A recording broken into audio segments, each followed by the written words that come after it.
was a mistake. That was our fault, and we apologize for our mistake. The Iranian behavior was fantastic while we were here. We thank you very much for your hospitality and your assistance.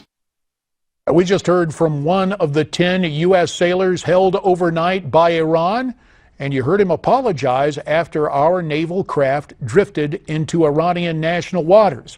Now, our sailors have since been released, but there's been a lot of criticism, concern, and conversation over what that sailor had to say. Let's call on our panel for an assessment of the situation. Joining us via Skype, former Army Intelligence Officer Colonel Derek Harvey, who's currently the director of the Global Initiative on Civil Society and Conflict at the University of Florida.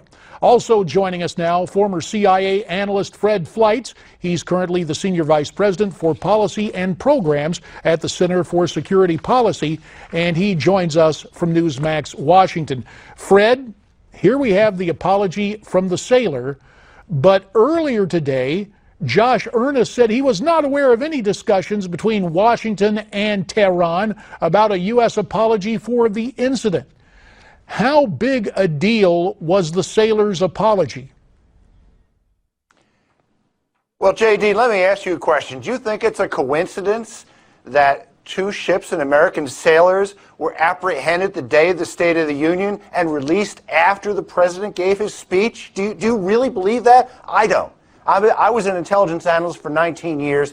This was a message Iran was delivering to the United States that it is in the driver's seat in the Middle East and concerning the Iran deal. And I have no doubt we apologized to Iran. I'm not sure what this sailor said. I have no doubt we wanted to end this because the president wants to defend his Iran deal and get out of this situation by the end of his term. Well, let me begin with an apology for Colonel Derek Harvey, because Derek is at the University of South Florida. I don't want this interview to head south, Derek. I want to make sure I get this right.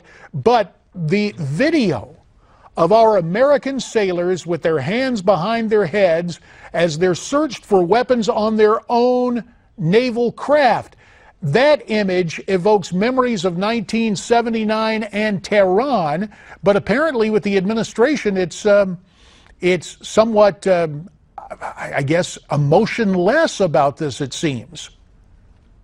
Well, it was a humiliating picture, and it's also unfortunate that there was that apology.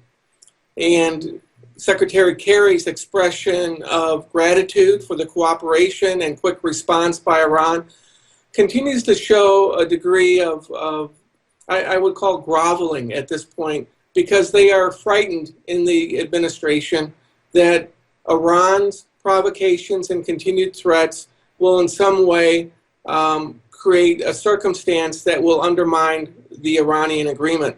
And every time we consider sanctions or talk about sanctions for the violations by Iran, missile testing, warhead development, other things like that, the failure to really comply with the IAEA inspections, these things are all met with lack of a response by the U.S. government. And Iran is just pushing the envelope week after week. Well, not only are they pushing the envelope, but Fred Fleitz, they're expecting several envelopes full of cash, billions of dollars. Now, I guess the suspicion is, Fred, what else has this administration promised them, or are the $150 billion, is that price enough to go along with the insult and injury of the detaining the 10 American sailors? Well, Iran has to meet certain requirements to have the sanctions lifted, but I think there were some promises that we're not aware of. I think we said to the Iranians that we're going to turn a blind eye if they decide to test ballistic missiles, even though the Iranians said during the nuclear talks that they wouldn't do that. I think we also made an agreement that we would not insist that Iran come clean on its past nuclear weapons-related work. We voted unanimously at the IAEA last month with other countries to close the file on this. And I don't know what else we promised to the Iranians to get this deal through. And Derek, in your mind, after this incident and the president went ahead with his speech, is there nothing that can happen that will dissuade the administration, that will stop this deal? I don't think there is anything that this administration would find to be so bad that they're not going to find some way to fudge it and market it in a way that makes it passable in their eyes. They're living in a fantasy world right now, and just look at how they responded to the execution of Sheikh Nimr, the Shia leader in Saudi Arabia that was executed. We immediately blamed Saudi Arabia for aggravating the relations, and we seem to be ignoring a history of behavior, malign behavior by Iran in providing advanced weapons to the Houthis in Yemen, the violence in Syria, the activities in Iraq, the undermining of the Bahrain regime, the declarations on social media that they're going to undermine the Saudi regime in the eastern provinces.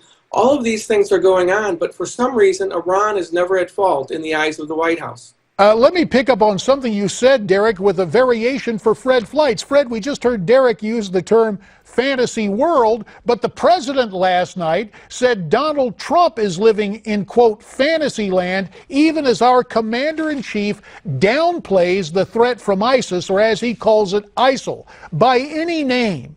Is the president right when he claims there's no existential threat to America, Fred? This president is the master of the false argument. Of course, ISIS is not an existential threat to the United States.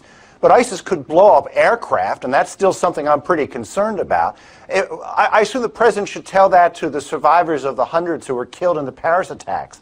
ISIS isn't a threat to the state of France, but the French are certainly very worried about terrorist attacks that will disrupt their way of life. And we will have to leave it right there. We will have to leave it right there. Our thanks to Fred Fleitz in Washington and Colonel Derek Harvey from Tampa. And there's more coming up.